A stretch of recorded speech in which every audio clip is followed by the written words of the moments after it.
Yo, what's good, everybody? I'm Lackavelli.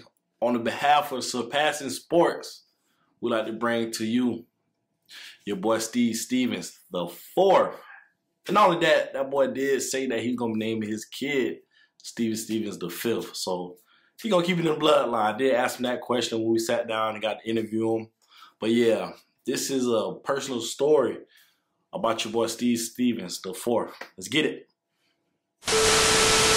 Coming out those trenches of the west side of Fresno, a lot of athletes come from that side of town. But first, we can get in between the lines of who Steven is, where he come from, and just his upbringing.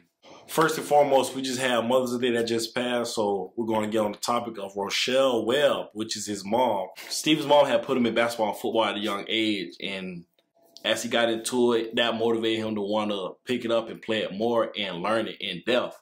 Then this gave him an opportunity to go to a GATE program in middle school that eventually allowed him to attend Edison High. And let me tell you guys, you know what I'm saying, because I spent time in Fresno.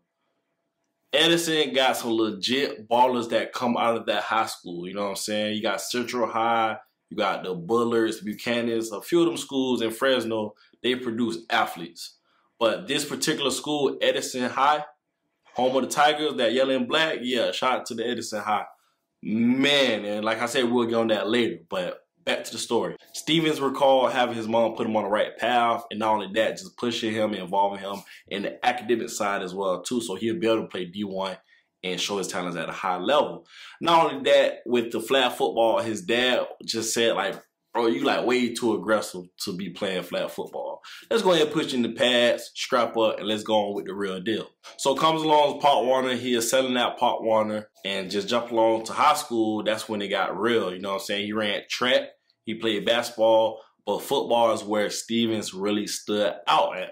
And not only that, but here comes football at high school level. He thanks his mom and dad for putting him on the right track, but it's also one other individual that put him on the right track.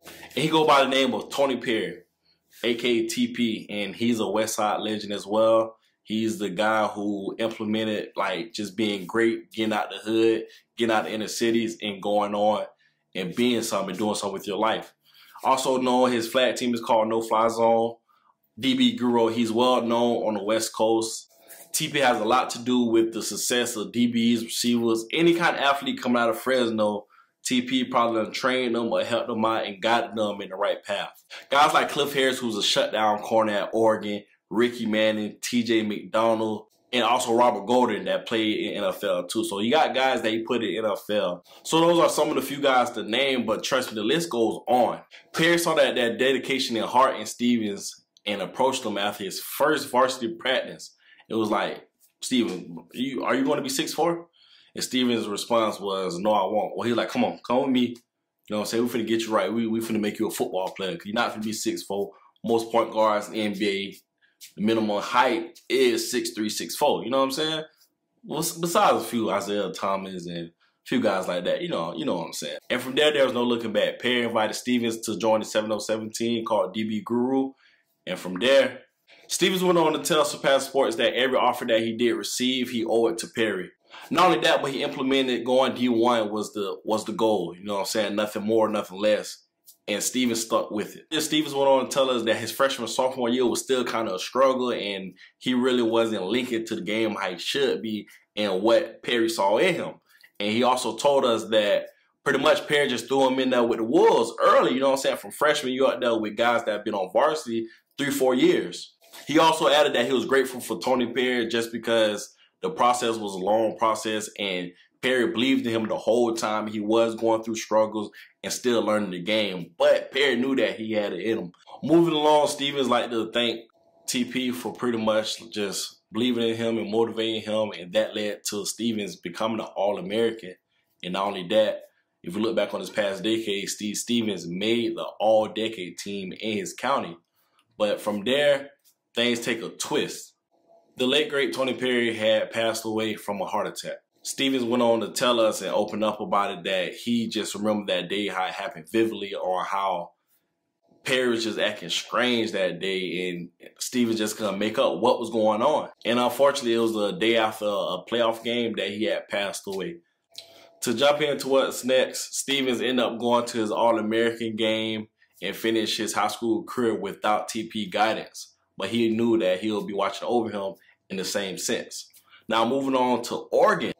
The first year at Oregon, Stevens said that it was really tough in the sense of he had lost his grandma and he lost TP, which was a mentor to him. So the first year was hard. It's hard to deal with something like that with like pressure on your shoulders. You're a freshman at a big time D1 school.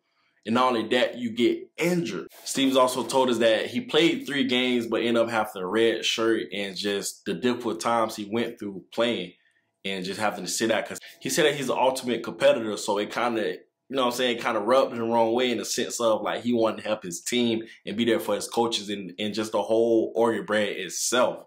But now he said that he's doing better. He's working out with the pandemic that's going on. He's staying in shape. He's touching up on his cooking skills. He's cooking now. He's playing video games and staying on the right path. He also said nowadays when he go back home, he stays in the house just like how he was brought up. He stay out of trouble. He stay out of harm's way because he know how things to get in Fresno. And before we broke down the interview, we asked Stevens who is his 3 players that he modeled his game after. He answered that Jamal Adams for sure was one because he loved how he played down in the box. He go in and get those sacks, make great tackles in the open field and whatnot. The second player that he said was Charles Woodson. Charles Woodson is a ball hawk to Stevens, and he said he loved to play like him as well too. And not only that, and lastly it was Jordan Poyer. He said if he was able to meet these 3 guys, he would love to pick their brains. So hopefully you get to meet them. And Stevens, I hope you keep balling.